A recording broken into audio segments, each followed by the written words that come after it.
ইয়াতো আমি খুব কমেও কিমান 50 বিঘা ওপৰতো বেছি গৈছে আৰু কোনো কৃষি বিভাগৰ কোনো মানুহ ইয়াত দেখা দিয়াহি নাই আৰু খবৰ খাতি লোৱা নাই। সেইটো এতিয়া আৰুনো কি ক'ম, এতিয়া সেই ইফালে খেতি বাতিবিলাক বহুত নষ্ট হৈছে, বাম খেতিবিলাক যিবিলাক কৰিছিলে। পানীৰ লগতে আৰু মেটেকা অহা দেখিছোঁ, আচলতে মেটেকাই বহুত নষ্ট কৰিব পাৰে। মেটেকা যদি কেনেবাকৈ যদি ধানৰ ওপৰত সোমাই দিয়ে, তেতিয়াহ'লে সেই মেটেকাখিনিয়ে গোটেই ধানখিনি পুতি পেলাব আৰু তেতিয়া মানে সেই মেটেকাখিনি আঁতৰাবৰ কাৰণে আকৌ পিছত চেষ্টা কৰিব লাগিব আৰু হয়তো পানী শুকাই যোৱাৰ লগে লগে নোৱাৰিবলৈও আছে। এইখিনি আপোনাৰ যে প্ৰভাৱ পৰিছে বানপানী, যিখিনি এইখন কোন নদীৰে আপোনালোকৰ প্ৰভাৱ পেলাইছে? এতিয়া এইখন আমাৰ দৈয়াং নদীয়ে প্ৰভাৱ পেলাইছে। ধনশিৰি আগত 2 নমুখ আছে, সেই 2 নমুখেতো 2 নমুখ ধনশিৰিত পৰিছে। ধনশিৰিৰ পৰা এইফালে ভটিয়াই আকৌ মানে এইফালে ৰঙাগড়া চঙাগড়া এইফালে চব পৰি গৈছে। এইফালে বৃহত্তৰ গাড়ীগাঁও অঞ্চলতে ক্ষতি কৰিছে। বৃহত্তৰ গাড়ীগাঁও অঞ্চলত ক্ষতি কৰিছে। শুনিছোঁ কালি ৰাতি আপোনালোকৰ ইয়াত বনৰীয়া হাতীৰ ওপৰত এতিয়াও সেই বনৰীয়া হাতী 2জন আছে। এইখন ৰিজাৰ্ভ নহয়, এইখনৰ পৰা ওলাই গৈ সেই আগৰ ৰিজাৰ্ভখন এতিয়াও 2জন সোমাই আছে তাত। এতিয়াও আছে ক্ষয়ক্ষতি কৰিছে। ক্ষয়টো কালি খাইছে। আচলতে এতিয়া আপোনালোকে এই বান যি পৰিস্থিতি হৈছে, এই ক্ষেত্ৰত আপোনালোকে অসম চৰকাৰক কিবা অনুৰোধ জনাব নেকি? এতিয়া অসম চৰকাৰক অনুৰোধ জনাবতো লাগিবই। তেওঁলোকে তেখেতলোকে কি দিয়ে কি নাই তেওঁলোকক জনাব লাগিব।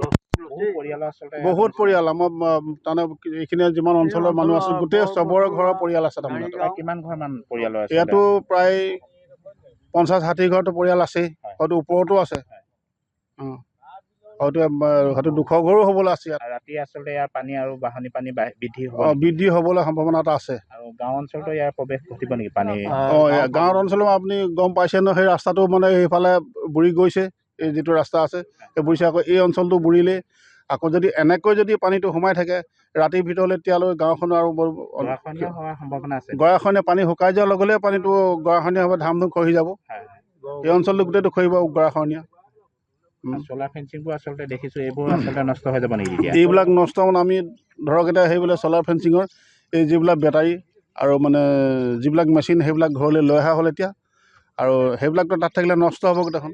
সেইকাৰণে তাত এতিয়া কাৰেণ্ট বুলিবলৈ তাত নাই। আমি চববিলাক মেচিনবিলাক বা বেটেৰীবিলাক নষ্ট হয় বুলি আমি ঘৰলৈ লৈ আহিলোঁ। হয়, ধন্যবাদ। এই পানীটো এইটো হ'ল ইয়াত মানে 3 নম্বৰ পানী। আৰু মই জন্মৰ পৰা এই 60 চনত যিটো পানী আহিছিলে সেইটোৱে ডাঙৰ পানী। তাৰপিছত মানে এটা পানী আহিছিলে, সেইটো 85 চনত নে কিমানত। সেই পানীটো দ্বিতীয় পানী, আগৰটো পানীতকৈ কম। আৰু এইটো 3 নম্বৰ পানী। এইটো সিমান হোৱাগৈ নাই, এতিয়া হ'ব আৰু তেনেকুৱা এটা হেৰি লৈছে। কিহৰ কাৰণে আচলতে এই পানীটো ক'ৰ পৰা আহিছে? এইটো এই নেপকোৱে মানে সেই বান্ধ খুলি দিলত মানে এই গোটেই মানে কৃষিভূমি নষ্ট কৰিছে। এইটো কোন এৰিয়া পৰিব আপোনালোকৰ এইডোখৰ? এইডোখৰ মানে হেৰি পৰিব, গজালিটোপ পৰিব। গাড়ীগাঁও গজালি? গাড়ীগাঁও গজালিটোপ। গাড়ীগাঁও আৰু এইটো এই গোটেই পথাৰখনে গজালিটোপ। আৰু ইয়াত কিমান খেতি অনিষ্ট কৰিছে আপুনি দেখিছেনে, ক'ব পাৰিবনে? ইয়াত মানে এই টোপটোত মানে যিমান হেৰি আছে আৰু মানে গোটেইখিনি আৰু চেচেই আৰু। এই আপোনাৰ